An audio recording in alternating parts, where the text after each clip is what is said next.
Okay, so while Ellen is just setting up the screen sharing function, so I'd like to welcome you for this ISBNPA webinar on mentoring.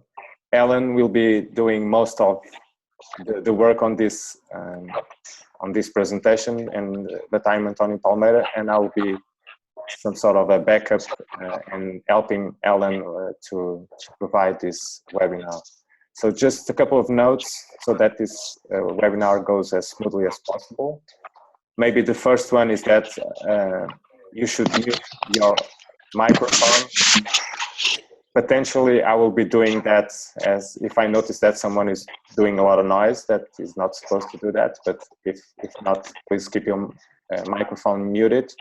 And Ellen will be speaking for about 15 to 20 minutes. And after that, we will open discussion. And at that time, if you want to make a question, just unmute yourself. The other thing is that if you want to, or if you prefer to make your questions by writing, please use the chat functionality. So if you go to on the app, you have a toolbar that has a sign that says chat. So please just write your question there, and I will transmit your question to Ellen. So Ellen, thank you very much for doing this, and the floor is yours. So go ahead. Okay, thanks, Antonio. Hi, everyone. Thank you so much for joining us this evening or this morning for what will be a sort of chat-through introduction to the ISBNPA mentoring scheme. So my name's Helen Brown. I'm a postdoc with the Centre for Diet and Activity Research, CEDA, at the University of Cambridge. And today I'm here in my capacity as chair of the ISBNPA membership committee. So I was involved in setting up the pilot programme of the ISBNPA mentoring scheme. And so I'm really, really excited to be able to share the details of the full programme with you all today. So as Antonio said, the way it's going to work this evening, I'll run through some slides, probably about 10 to 15 minutes, just giving some information on what mentoring is for those of you that have no experience, some of the benefits of mentoring and how it will work within the ISBNPA structure. So as we go through the slides, if you either note down any questions that you have, or as Antonio said, just pop them on the chat system, and we'll have lots of time for questions at the very end. Okay, so we're going to start off with some basics and just have a look at some definitions of mentoring. So one that I really like is that of a mentor being a person who offers support and guidance to another. Often an experienced and trusted counsellor, or I think professional friend would be a nice way of putting it. So mentoring itself is help by one person to another in making significant transitions in their knowledge, in their work, or in their thinking. So it's often characterised, as you can see there, by a focus on the overall development and aspirations of the mentee. So not a focus on any specific skills or any tools of the trade, but more on the overall development, both personal and professional, of the mentee. It's also characterised by mentees sharing whatever critical issues are impacting on their professional and personal success. So it should be a really open environment in which you feel happy and supported in sharing the things that are making things difficult and making things easy in your professional life. And the last thing that's a really critical characteristic of mentoring is that the employee or the mentee, the manager, is not a critical partner in the mentoring process. So by that we mean that your mentor is usually someone outside of your research group, outside perhaps of your centre or your institution, and so are able to offer a really objective perspective on any of the discussion that you have. So basically, mentoring is a process for helping someone develop. So what might be the benefits of mentoring? So as I said, mentors help people to learn and develop, which ties in really closely with the emphasis that we have in the membership committee and in ISBNPA more widely, placing on ECR and MCR, professional and personal development. So benefits can include increased confidence and self-esteem, an increased sense of value within the organisation, so within ISBNPA. There's a provision of help and support, and again, as we've talked about, the offering of a really safe learning environment. It can offer an increased understanding of the organisation within which mentoring takes place. In some settings, there may be an opportunity for training in new skills, although this usually takes quite an informal, usually is quite informal, and can really offer ideas about career opportunities. So the benefits are not all one way. Mentors themselves can again gain a sense of value within the organisation, as well as satisfaction from passing on their skills and wisdom, a greater understanding of the organisation and the issues facing other researchers, as well as improving on communication skills, coaching skills and management skills. Having been both a mentee and a mentor, I have to say I have found mentoring to be a really positive experience from both perspectives. I've really learned a lot, and I've certainly benefited from both experiencing satisfaction in helping someone else develop, but also in getting a really great insight into what might be the options for my career and I guess the next steps for me to take. So I would absolutely 100% endorse mentoring as something to get involved in, either as a mentor or a mentee.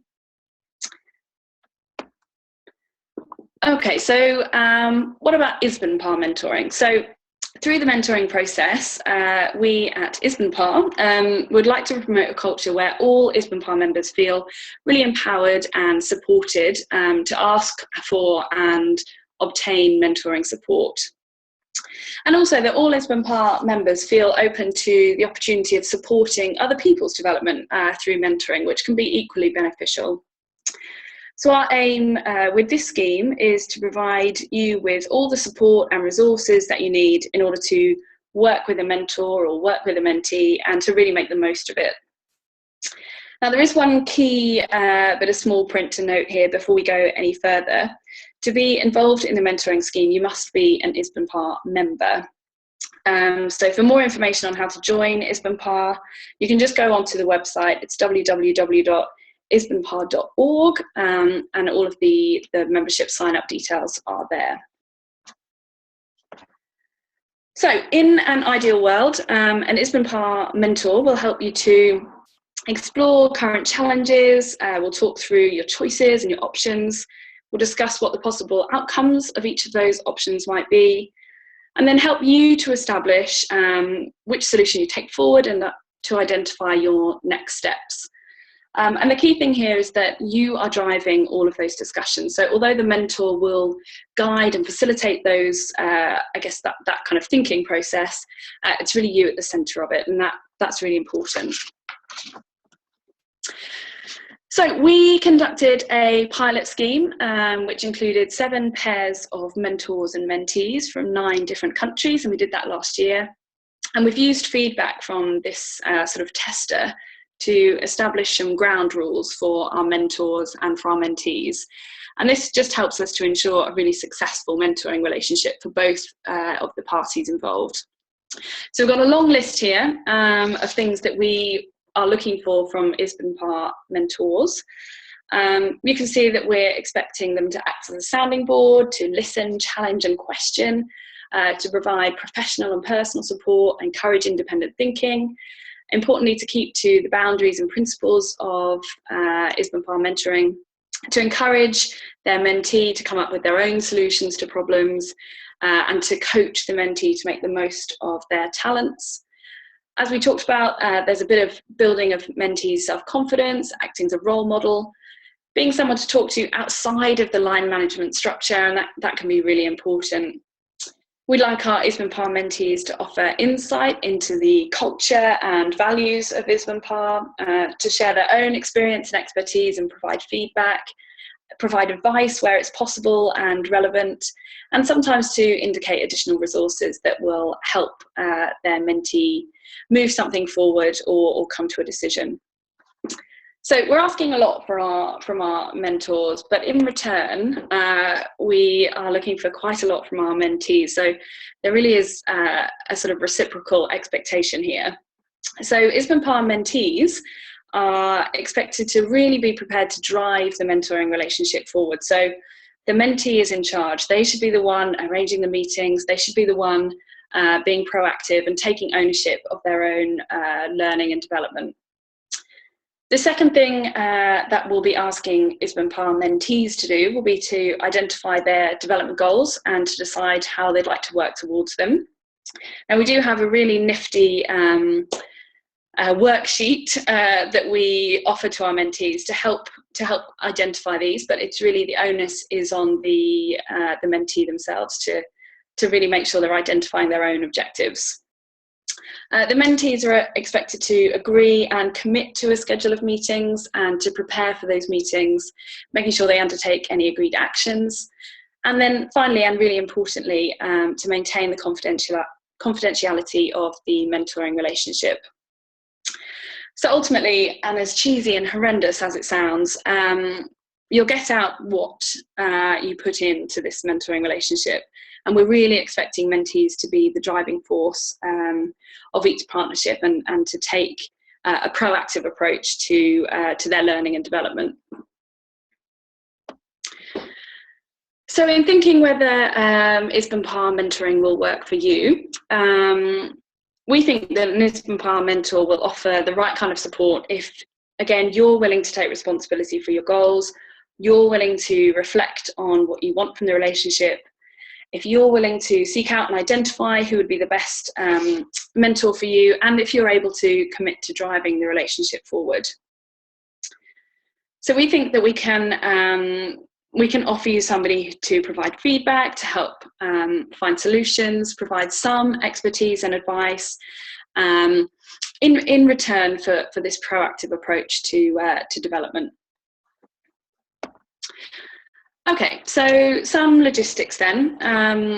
Prospective mentees will apply for the scheme via the ISBNPA website, and of course this requires membership to get through to this section. So that'll be your first flag if you're not a member so far. On the website, we'll have a list of all of the mentors that you can link with. And I have to say, we have had some fantastic volunteers come forward so far. So I'm really excited about the list we are able to offer. So you'll select a mentor that you would like to work with, and then you'll complete a mentoring request form. And this form just asks for some basic details about your field, where you're working, and what you'd like to get out of the relationship. Now, alternatively, if you do have a mentor in mind that hasn't signed up for the scheme, you can email me with their details or submit those via the website, and we can add them to the list. That's also something that we can facilitate. So once a senior ISBNPA member has agreed to mentor, we'll share the contact details of both the mentor and the mentee, and that will just happen in a shared email.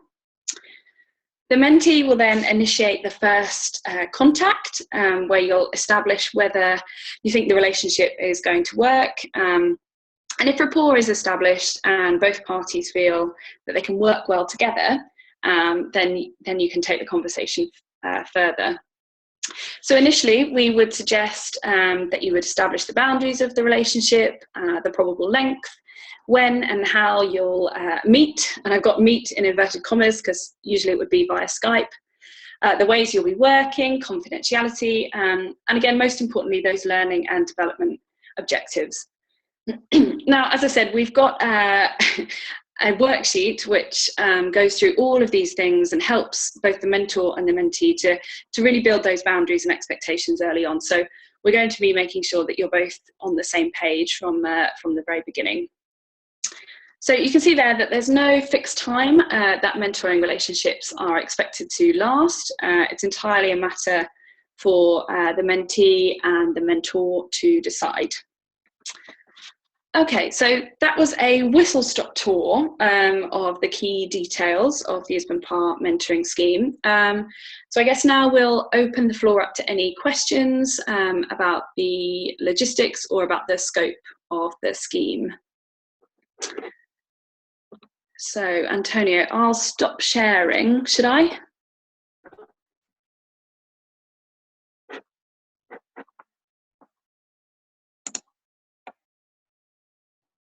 Sorry, it took me a while to unmute myself.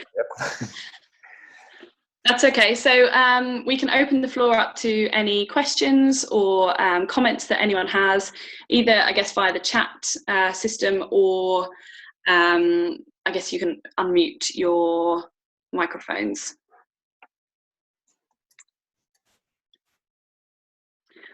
Okay, so I can see, I'm not sure if everyone can see this. Brittany has asked, are you targeting mentees who are in a particular stage in their career, for example, postdoc, assistant professor, etc.? Thanks, Brittany, that's a really great question. So there are no limits on who can be involved, either as a mentee or a mentor. There needs to be some hierarchy, I guess, between the two in the relationship, but if you are a mid-career researcher or even more senior and you'd like to develop a mentoring relationship with someone, then we will do our best to facilitate that. So there's really no exclusion criteria here.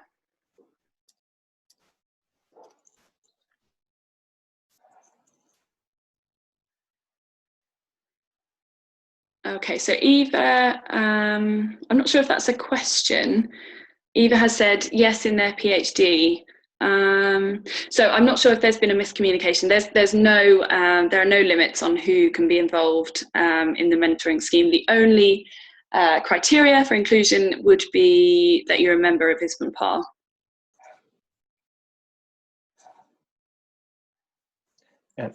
Ellen, maybe you can talk a little bit also about someone that may want to be a mentor, because if I understand correctly, we are looking mostly at more senior researchers, but also some more early career researchers, because they do have more time maybe, and they can mentor in another way. Yeah, that's absolutely right. And as I said, I have been a mentor for PhD students and loved it and got a lot out of the experience.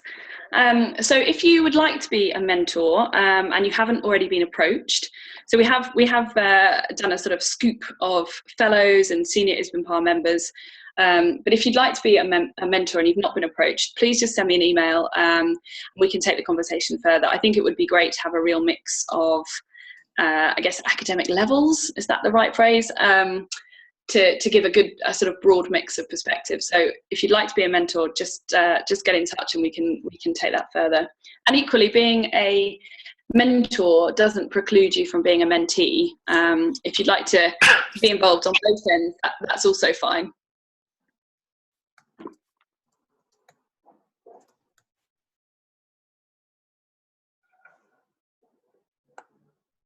Hey Helen, this is Cornel here.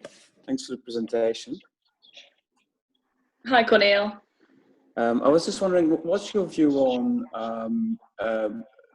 your mentor being a collaborator as well? Because I can see that there may be a bit of a vested interest there as well, or people that are looking for a mentor and with the aim of it becoming a collaborator. Do you have any thoughts around that? Yeah, I do. So in my experience, the best mentoring relationships have been without any academic collaboration.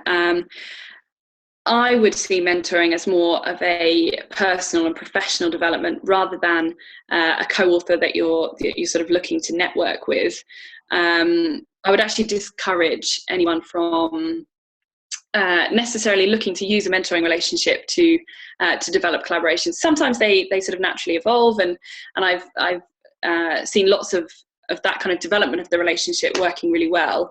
But I think at the outset, what's important to get from a mentoring relationship is that sort of wider learning and development of your more personal and professional skills, rather than your kind of academic, or I guess more field specific, more sort of field specific discussions.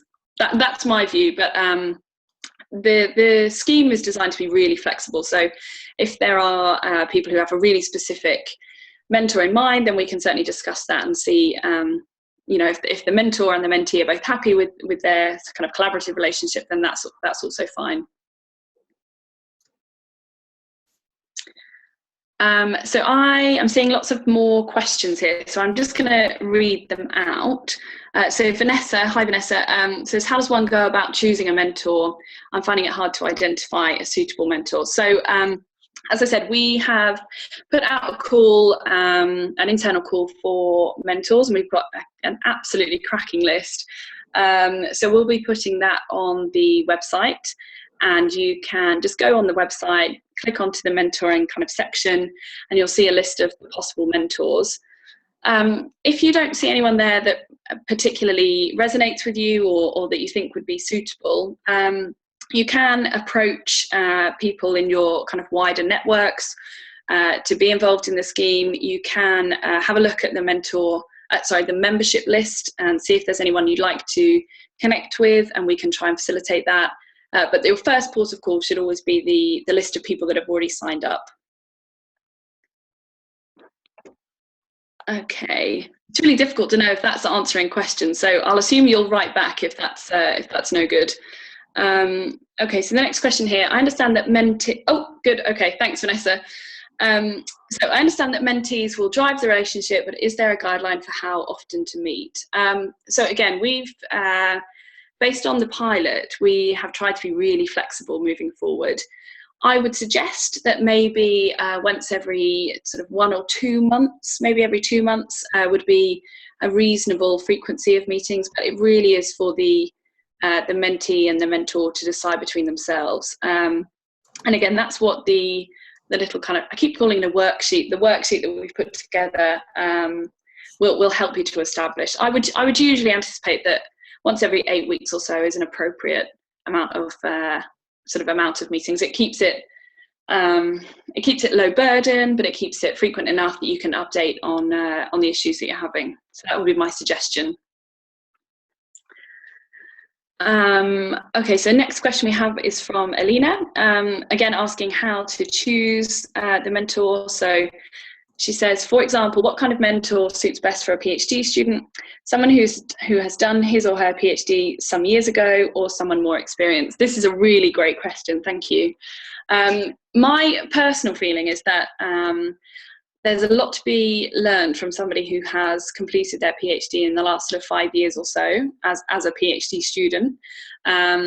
Often there are more contemporary issues that you might be able to talk through, and there might be a little bit more perspective on the issues that you're facing. An ECR compared to a more senior researcher will be able to remember all the tricky bits of doing a PhD and can offer some advice and support, maybe from a bit more of a fresh perspective. However, that being said, working with someone really senior can offer a really broad perspective, especially on the field as a whole, on the development of key issues in the area, and on kind of wider career options. So there's a lot to be said for either option, really. It's about finding someone that works for you, and that's why those initial conversations will be so important. And it's really fine if you start off with one. You select one mentor and you have that initial conversation, and you kind of swap your worksheets, and it doesn't look like it's going to work. We can, it doesn't have to be the first person that you select. So there's a bit of flexibility there.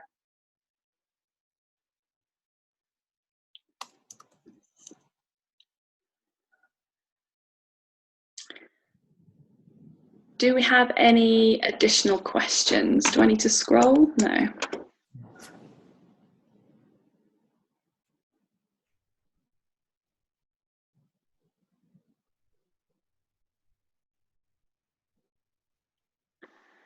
Okay, if nobody has any further questions, then I guess the kind of final thing to say would be just to look out for an email that will let you know the full scheme has gone live. At that point, as we said, that's where you go onto the website, you look at the list of mentors that we've got signed up so far, and you'll be completing those mentoring request forms.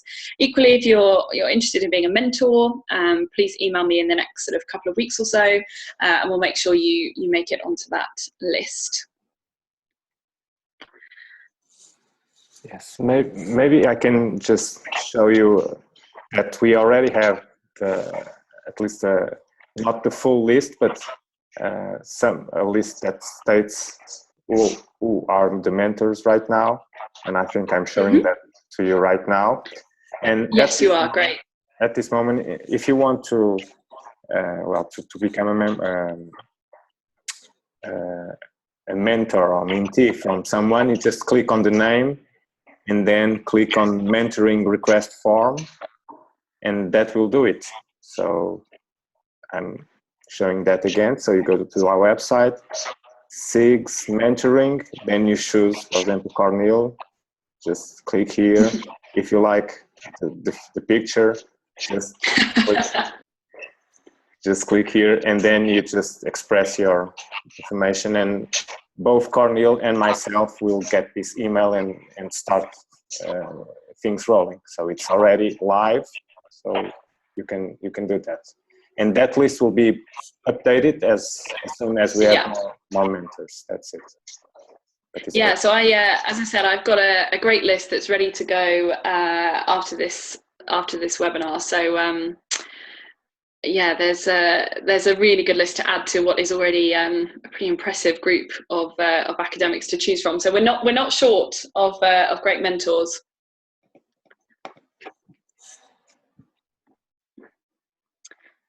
Sorry, I'm just seeing an additional question. Oh, okay. That's fine. I'll Vanessa, I've received your question, so I'll answer that after the webinar. I think I should be able to just message you back. Yeah, that's fine. Sorry, Antonio, carry on. No problem. No, that's just to show you that people can already express the interest on the current mentors, and as soon as we have the full list, of course, on the other guys. So that's it. Great. Okay. Well, I'm going to give people maybe an opportunity to ask any final questions. Vanessa, I've got yours, so I'll respond to that in a second. Are there any other questions before we end?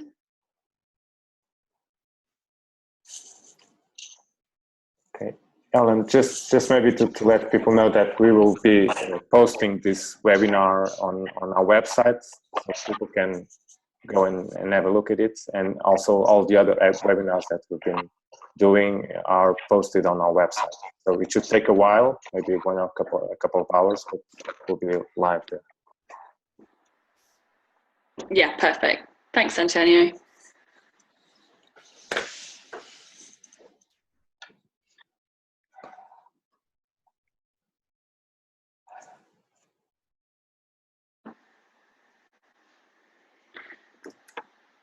Okay, it looks like we've got no more questions. Lots of lovely thank yous, so thanks very much. Thank you very much for your attention. And for those of you in the UK, thanks for being on late. As I said, just get onto the website and submit your mentoring request forms, or email me with expressions of interest to be mentors, and we'll start taking it forward.